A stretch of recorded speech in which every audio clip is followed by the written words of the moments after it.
A historic moment in Washington, Israel and Lebanon holding their first face-to-face talks in more than 30 years. This is the U.S.-Israeli war with Iran is now in its 7th week and is nearly halfway through a 2-week truce. Fox 13's Rich Edson has the latest.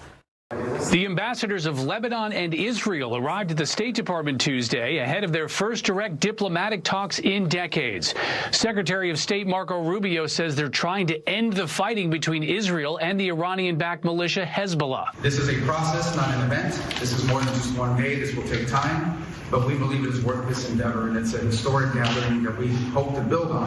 After failed negotiations last weekend between the United States and Iran, officials say Pakistan is attempting to arrange another round in Islamabad. Monday, the U.S. military began enforcing a blockade of all Iranian ports and coastal areas in the Strait of Hormuz. It's chess, but it's also a long-range game as well, because at the end of the day, the Iranian regime needs to be brought to its knees and realize that it cannot be trusted. On Capitol Hill, Democrats say they plan to force votes in the House and Senate on Iran war powers resolutions this week. Iran has now taken near control of the strait, only for the president to send in troops to stand in harm's way to block off Iran's ports. This president is out of control, and Americans are paying the price. The United States and Iran are about midway through their 2-week ceasefire. In Washington, Rich Edson, Fox News.